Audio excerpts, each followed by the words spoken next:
Hello guys and welcome to another Young with Ram episode. Another Monday, another moment, another episode to answer your questions.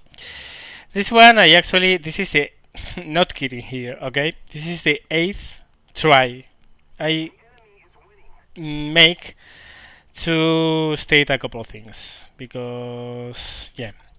The thing is, the 7 tries before, there are so many things I want to say and they are so difficult to say, and really I'm wondering if I should say them or not. So I'm just going to say one thing. I had been asked the last 2 days if I know about the progress pics that were posted a couple of days ago, and if I have been in the dev server which was open yesterday or not, and if I'm going to make videos about it. Yes, I have seen the progress pics. Yes, I have been in the dev server. No, I'm not going to make any videos about dev server 1.35. Why? Well, here I could go on and start the rant that I have tried 7 times before, but which has so many reasons to be. It has so many different variables which are affecting it that I would need maybe 2 hours to explain that, and you don't want to see some video of someone ranting and exposing his personal issues and problems with a game developer and a game community. You only want to have fun, so I'm not going to do that. I just say that I have decided that if I don't have any positive criticism or constructive criticism to do about the dev server, I'm not going to do any at all. Why? Because if I do a video about 1.35 dev server, I have to give my opinions, and those opinions are really well, you guess what they are. And really, I have had enough. I have had enough of haters, flamers, accusations, personal attacks, and people saying that I'm biased, that I want the game to favor German planes when I don't. I have had with it, so I'm not going to bother. Not going to bother with things that are going to cause people to hate and to give me a bad name and to speak in the public talking shit about me and not giving me the chance to hit back. And that's the problem. I can't defend myself in public. I can't. I simply can't. I'm not giving the option, because if I try I get banned, and yeah. So definitely I have given up in gaming forums. I have given up trying to give opinions about the game. And that's why there's no advanced video. There's not going to be absolutely none, and all the videos I'm going to make from now on are going to be just objective videos about tactics, planes, how they fly, but I'm not going to give any valorization about the historical counterparts, if they are broken or not, if they are OP or not, if they are adequately leveled or not, because there's no sense in doing that, because I'm going to get attacked and without the ability to defend myself, because moderators in the forums won't give me that chance. They will ban me if I try to answer back with the same tools that are being used against me. And I actually said more than what I wanted, so let's stop it right now. Oh, just one more thing. There's a reason why the gameplay here is in a Jack 3. In one of the discussions where I was crapped on by your general haters and trolls and biased idiots, one of the arguments you said to defend one of the stupid decisions in 1.35 is that the Soviet planes don't have capable fighters able to fight the Germans. Well, I'm just using this video to... yeah, they don't. Absolutely don't. The problem with the Soviet teams is never that the teams are full of idiots flying and trying to kill ground targets before enemy fighters, or that they are full of bad players. It's just the planes. The planes are really bad. It's not the pilots, it's the planes. I mean, it's absolutely contrary to what's the truth, but whatever. Is that the Soviets lack fighters, not that their pilots suck, which is exactly the case. At the end of the video, actually Bismarck and I were discussing it. The problem is not that the Soviet planes are bad, they are excellent. The problem is that the German planes usually, the German teams usually have 2 or 3 very good pilots in them, while the Soviet teams usually have 5 or 6 idiots who only care about killing ground targets, which is the case in this battle, by the way. The only 2 who were doing something worth mention were Bismarck and I, and maybe a P2, which I don't know and understand how he was still alive at the end of the battle, but he was. The problem is not the planes. The planes are fantastic, the problem are the pilots. And if the pilots are mediocre, the planes are going to be mediocre. There's no other way around it, because it's always the pilots, it's never the planes, unless of course the planes are totally broken, but this is not the case. So, well, enough of this, and if you want to see more about this particular thing, just look at the chat box and laugh at it, because we were having a laugh by flying these things. We couldn't believe people saying that these things are exceptional fighters. These are great. And this is just one battle. Bismarck, I'm going to break the major spoiler here.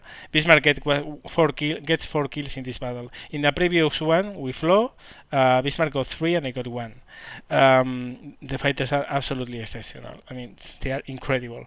The only thing I really don't like about the Yak is that I don't have the feeling for the weapons, and I went for stealth ammunition instead of tracers, and that costed me because I had no clue where I was aiming. But well, other than that, the plane is fantastic. The plane is awesome.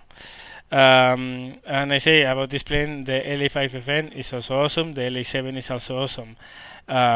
So yeah, it's not that the planes can't compete. It's that the teams can't compete, and that's not going to be solved by adding 9045 planes in level 11.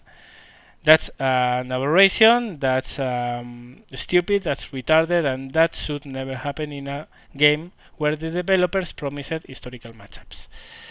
And again, I'm saying too much for my own good here. I said enough. Enough of that. No more opinions. That's over. Time for the questions. Ram, well, when will you start posting World of Tanks games? Pretty soon, actually. I'm going to start putting up a lot of World of Tanks content from this week onwards, and partially because of the reason I stated. I simply can't give opinions about War Thunder, so I have to fill the gap with something else. So yeah, I'm actually going to. Also, I'm having a bit of fun playing World of Tanks again. So yeah, probably I'm going to put up. I mean, I guess most of you guys have played World of Tanks now. If you don't still play it, I hope you don't mind, and I hope you like the content. I'm going to try to make some entertaining things with World of Tanks. So yeah, expect some more World of Tanks content in the near future. Ram, now that you know more about engines, does it help you operating the engine War Thunder with manual control mode?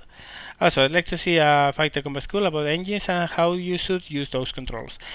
This is actually very interesting. I'm going to do a Fighter Combat School video about engines and how they were worked in real life. I'm not going to enter into War Thunder at all, partly because of what I said. I'm not going to enter valorations about how they work in War Thunder, but I am going to explain how they work in real life and how they should work in a realistic flight simulator. About the engines and if knowing more about them, well, I actually knew quite a lot about engines before starting playing Automation, which is why this question happens, by the way.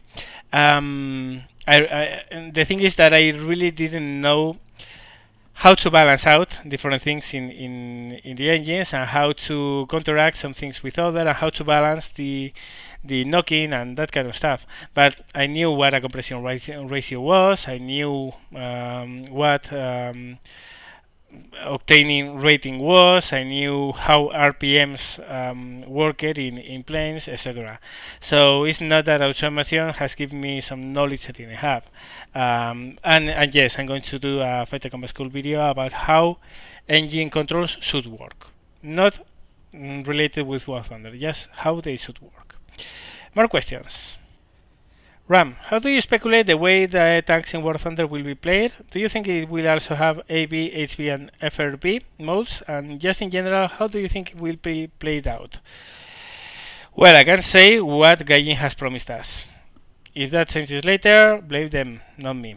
They stated there will be arcade battles, historical battles, and for real battles in separate game modes, and I hope they will play in a realistic way, which means a lot of having care of angling your armor right, giving the front to the enemy, using defilades, using hull downs, using turret downs.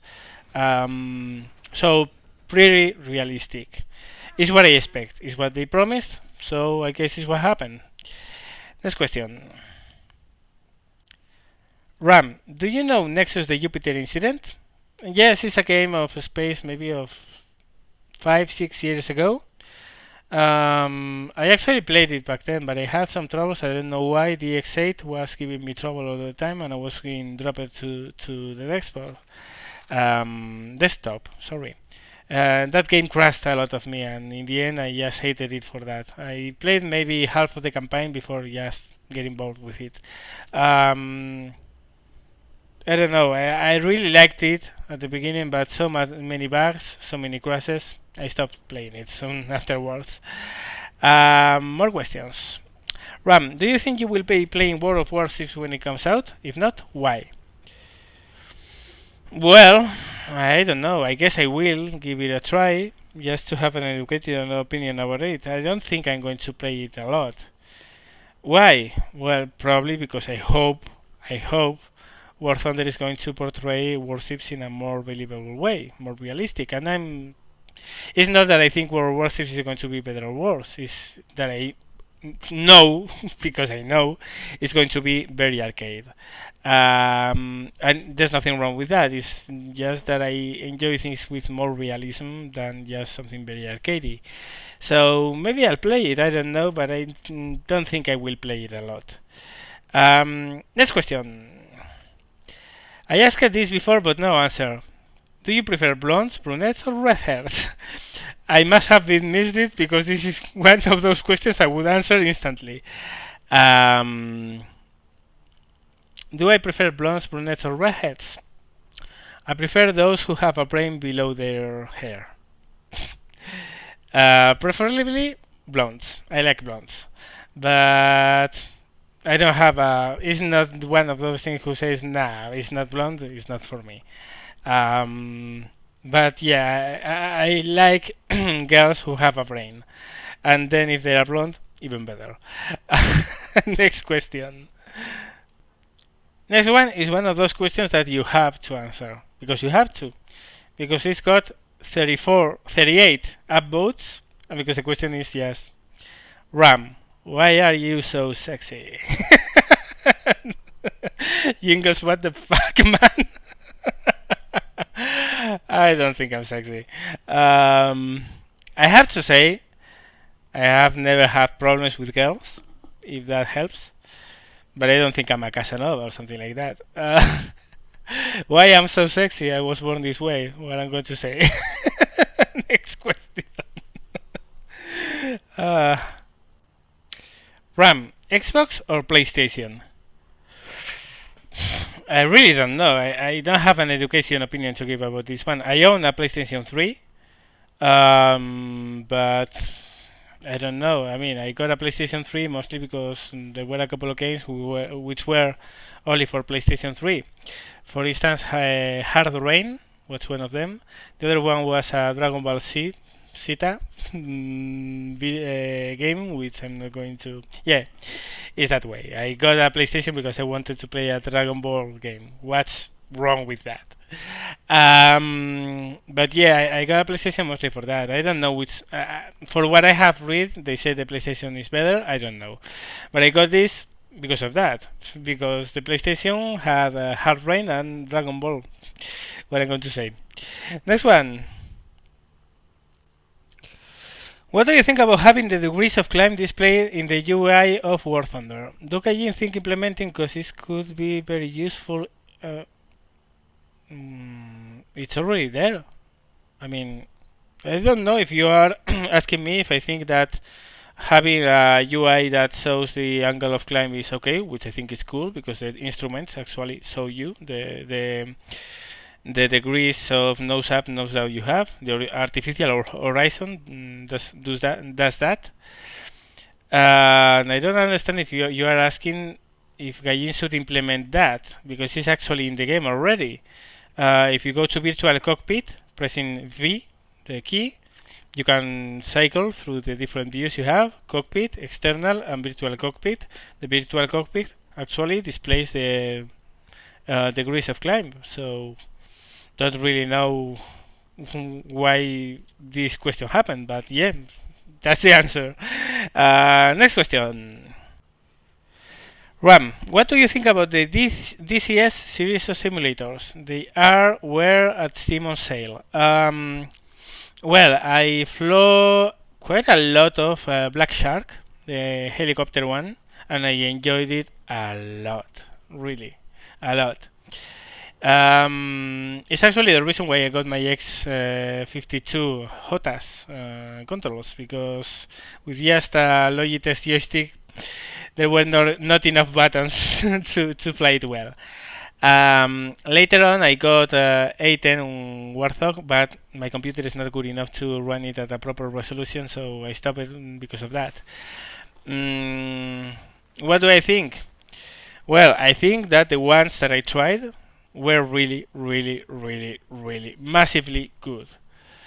They are only for really hardcore simmers, however, and I don't like that they have hired Oleg Maddox for their incoming World War II title. I don't like it at all because I don't trust Oleg Maddox. So yeah, that's it. Next question. Do you saw a movie called Gravity with Sandra Bullock and George Clooney? No, I haven't. Seems that it's a movie with low gravity and that kind of stuff, and he's asking if the effects are realistic or not. I don't know because I haven't seen it. I'm going to note it, and if I have the choice, I will watch it, and yeah, then I will give an opinion. Do you know any movies where low gravity or zero gravity is pictured in a good way? Actually, yes, and it's one of my favorite shows ever on TV, Battlestar Galactica. It's not completely realistic, and there are some very, very, very noticeable license they took to for the narrative and just for portraying things in a very spectacular way, but it's very realistic, and you can see that they are playing a lot with that in the fighter combats. When you get the Vipers versus the Cylon fighters, there's a lot of Newtonian physics going on there. The way they maneuver, the way they use the thrusters, the way they turn around on themselves and they do maneuvers, it's very surprising how far they went with that.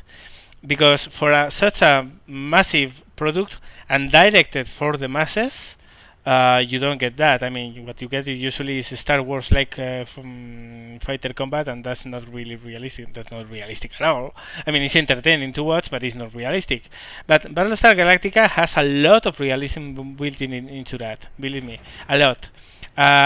Also, again, if you really understand physics, you will notice very fun moments where those realism settings are totally ignored, but overall it's very, very, very realistic. And I particularly like on the first season the attack on the Cylon base, when Captain Adama is maneuvering this Viper through canyons and popping up within the Cylon base and dropping the missiles. That's exceptional show of Newtonian mechanics and how to maneuver a fighter in empty space. So yeah, that one is very good. Battlestar Galactica, the new series, the old one, the 70s one, stay away from that. Next one. Next question. This one is a question about tactics. If you are in a bomb assault plane and you find an enemy on your 6 above you, You dive, try to use your superior energy retention, yet the other guy just stays high, follows you, and then dives on you instead of instantly going after you. How do you deal with that? I couldn't save this guy, and I frequently do this to enemy pilots myself. Works like a charm. Well, if you spot that, you just have to be wiser than him. If you go down, if you dive, and he's not following, just pull out of the dive and start a zoom to regain altitude. If he comes down after you again, dive again.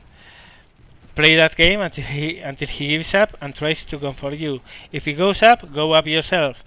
Don't be scared of keeping a fight that's in a seemingly stalemate. I mean, if you are in a situation where you are in inferiority, just keep up what you know that works for you. If it's diving, you should attract the enemy guy to try to dive with you. But if you dive and the other guy doesn't, and waits for you to level, waste your excess speed you have built into the dive, and then dive after you, first of all, that means he has a brain. Second of all, means he's good. And third of all, means that you dive at the wrong time.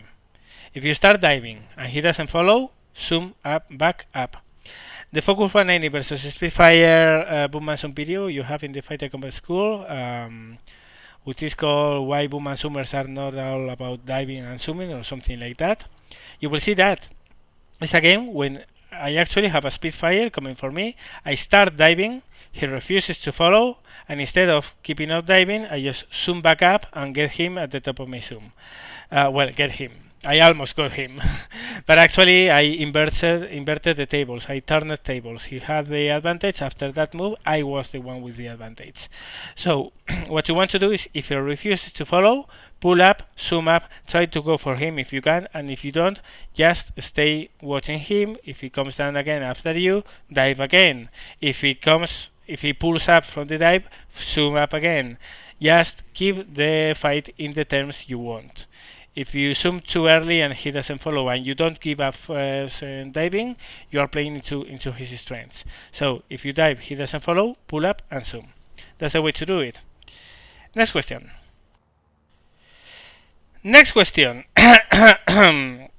Okay. How much wood would a woodchuck chuck if a woodchuck could chuck wood? Did I do that right? Well, my answer, I guess, a lot of wood. Next question. Next question. Ram, if not the Rift, have you considered the Track Air? Or do you actually have used a version of that? I do have Track Air. I mean, there's no way you can play with a joystick and any flight simulator with a Track Air after having tried it before. It's I mean, you need it. It's as simple as that. You simply need that to use your views. Once you get used to Track Air, there's no turning back.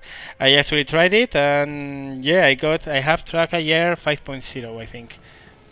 Yeah, it's or 4.0. I don't really know, one of those. The thing is, I do have it, yeah, but it's not enough. I mean, the problem with full realism battles is that you are chasing dots. And Track Air is not going to improve that. So, yep, next question. Ram, have you ever tried the X series? It's a space simulator, has physics to some degree, and is fun. I tried the first one. I didn't like it. And the whole thing about wormholes and maps, and I mean, what I like is the open style space simulator. The one that really offers you the ability to do whatever you want. With an hyperdrive, as realistic controls as possible, which X didn't have. I mean, it had a speed limiter in space. That's bad enough, at least in my opinion. No. The fact is, I tried it. I tried the first one. I didn't enjoy, and I didn't try any of them later because I didn't like the first one. So, and as much as I know, the later X series games shared the same flight mechanics as the first one, and the flight mechanics of the first one is what got me away from the series. So no. What I will say is, again, something I have said a lot of times. I enjoyed Elite, really, a lot. And there's a new Elite coming, which is Elite Dangerous, which seems that won't have Newtonian mechanics, or at least will have some kind of dampened down, using technology as an excuse, version of Newtonian mechanics. There's a lot of debate about that in the Elite discussion forums right now, but it seems that it will have a pretty advanced flight mechanics, which will, if not, I mean, it won't be difficult to understand, it won't be difficult to fly, but it will be realistic. So that's something I'm really, really, really, really looking forward to. That's the same reason why I'm not really looking forward to Space Citizen, because I know the flight mechanics won't be. I mean, what I expect from a space simulator or a space game is to give me the feeling that I'm in space. And maybe the problem is that I know too much about space mechanics and I can't feel I'm in space without at least some degree of the mechanics that actually work in space built into the game. So that's why I'm looking forward so badly about Elite Dangerous, and why I can't really look forward for Space Citizen, or why I didn't enjoy Wing Commander back in the day, and why I didn't enjoy the X game I tried. It's not that they are bad games. No. They are fantastic, and the proof is that they were really successful, and Star Citizen has all the traces to be a huge success. But I'm not going to enjoy them. I'm not going to like them. It's the same way and the same reason why I say I'm not going to enjoy World of Warplanes. So I'm not going to lose my time trying that, because I know it's not a game for me. It's not that it's bad, or that it sucks, or that it's not fun, because I'm sure that for the proper people, and the people who are looking for that kind of gameplay, it's going to be awesome, and it's going to be super entertaining, super fun. It's going to provide them with a lot of hours of fun, and they will love it to bits. And there's nothing wrong with that. The problem is that I have different expectations from a game which has World War II planes, the same way that I have expectations for a game that has spaceships. And maybe that's a problem I have. And maybe it's something that's wrong with me, or not wrong, but it's the way it is.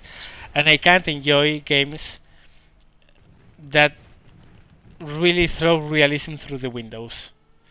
I can deal with some kind of dampened down realism because of accessibility, but at least something that makes me feel I'm in space. I had a lot of fun with X-Wing games, I have to admit that, but that was because it was Star Wars. And I was feeling I was inside the Star Wars. I didn't feel I was in space, but I felt I was inside the Star Wars. And that was as cool as being in space. But out of that, if I want to play a game which is on space, I really want to feel I'm in space. I want immersion. And the lack of, top speed in space. Really? No. Well, yes, there's a top speed in space as we understand it, which is the speed of light. But good luck trying to reach that.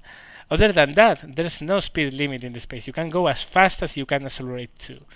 So, well, until comic rays start killing you and gamma radiation start being a problem, and cosmic particles start bombarding your spaceship, well, yes, there is a practical limit that is lower than the speed of light. But there's no hardwired, you can go at 800 meters per second and no more, because you are in this ship and not that one different ship. No, it doesn't work that way, and it shouldn't work that way. And that's something that I really need into a game to enjoy it. If not, I repeat, if not full Newtonian physics or mechanics, which really aren't that complicated to understand, at least something believable that makes me feel I'm in space. And that kind of stuff just suspends my immersion. I'm no longer in the space. So yeah, that's a problem. That's kind of a problem with me, maybe because I'm this kind of realism nut that can't get away with. But really, I mean, I don't get why people get so scared about it. Newtonian physics are not difficult to understand. It's very simple. If you are in space, nothing is stopping you, only your thrusters. And you have to make do with that. Then, of course, there's orbital mechanics and that kind of stuff, but really, in Frontier, there weren't problems. You could orbit a plane just by using autopilot. Um, it's, it's not that difficult to understand and to learn how things behave in space, in deep space at least. It's just as easy as if you use your thruster, your plane will keep on going forever until you use your retro thruster to stop you down. And that's it. That's it. The rest stems from that fact. Inertia stays forever in space. Nothing stops you because there's no air stopping you. There's no drag stopping you. So yeah, I really need that kind of stuff to keep me going into a space title, and that's why I'm so pumped about Elite Dangerous, because I don't know exactly how they are going to do it, and I don't know exactly which are going to be the limits they are going to place into the game, but they are going to make a space flight believable and immersive. You are going to believe you are in space. Maybe not by paying the problems of complicated flight. For people who don't understand Newtonian mechanics, they are going to make it intuitive. How? It's very easy. The game is in 3200, year 3200. Technology might help a lot. So, but still the feeling is going to be there, and that's what I'm looking for, the feeling of being there, the immersion. If the immersion is not there, I'm not going to enjoy it. So yeah, next question. Oh, this is a good one. About the video, the last video I put up in last Jam with Ram. Ram, how could you end the video without showing what happened at the end of the game? Did you kill the UFO? Did you win? The world might never know. Well, the world is about to know. If you see that video, you will see that a B-25 gets hits on me as I pass behind him. Gunners, bomber gunners. Well, he got a fuel leak on me, and the fuel leak never stopped. That's how it ended, with me without an engine. Sad, but truth. next question. What did you think about the War Thunder Tankers Day video? Well, someone, I don't know where I listened to this or read this or I don't know, but someone said Panther versus T-34, Pesca wins. Yeah, I thought it was very predictable, but that looks fantastic. Looks fantastic. I mean, if that's gameplay video, gameplay footage, and it says it is, oh, it's going to be incredible. It's going to look fantastic. So yeah, I really loved that video for what it showed, not for what it happened in it. Next question. This is more part of a comment than a proper question, but someone said Grofazo says, if you are up for a challenge, even if it is in arcade, as the low planes really don't get much historical action, I'd like to see how you try. I'd like to see you try how it is with German Italian Tier 01 planes. I actually did this some time ago. You can look for that in in the War Thunder game list. Some time ago, just for fun, I put up videos of me flying a MC200, a G50, a CR42, and Henkel 112V5, Henkel 112A0. So those low levels in historical battles were covered some time ago. Actually, it's a while back. But yeah, I could fly those. And actually, I tried flying the CR42 a couple of days ago. Well, you could see in the snapshots video, there's a CR42 clip there, but the problem is that the matchmaking is hysterical. You get matches versus things you can't really go against. So yeah, well, yeah, I might try to put up some about that too in the future. We'll see. Next question. I'm going to end up with this question, which was not asked actually in the Young with Ram comment section. It was asked in one of the snapshots of the day videos, I think. But I really think I want to give an opinion about this. Ram, do you know the Indian summer thingy, which gives you a gift plan for a certain amount of kills? Oh, yes, I do. The problem is that all the reward planes I already have, so I don't have any real reason to go for any of them. I think the idea is good. I think the implementation is horrible. Why? Because if you are doing this, you are giving a reward for a ton of kills, such as, for instance, a gift plane, which is an awesome reward and is an awesome thing for an event. You want to ensure that the gameplay doesn't get destroyed in the meantime. Since the Indian summer began, I have seen more broken fighters than ever. I have seen more kill stealing than ever. I have seen more flavor of them on planes than ever. The requirements to get the achievement and the gift plane should be get a total amount of kills and at least in 4 or 5 different planes. That way you avoid people abusing the broken fighter at level 5, which is absolutely retarded, and anyone who has flown it or against it knows exactly what I'm talking about.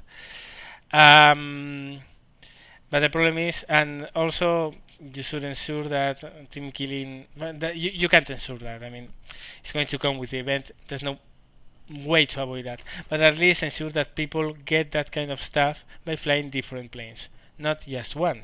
Because that way you get people not to abuse broken planes and not to spam them and not to crowd the queues with planes that really are broken. So yeah, guys, that was it for this video. That was it for this Young with Ram. But I don't want to, well, stop this video and just go ahead and stop it without giving a huge heartfelt thank you for all of those of you who have donated some money for me. I mean, $1, $5, $20, I don't care, whatever. Thank you very much. Humbled and thankful for that. And as a thank you, well, these are the names of the donators of this week. I want their names just as a shout out, a thank you, and a huge, well, yes, that thank you. I really appreciate that. Thank you very much. So yeah, guys, this is it for this video, Young with Ram. Remember to post your comments and your questions down below. Remember to upvote the questions you want to see answered the most. And as always, thank you very much for watching, and see you later.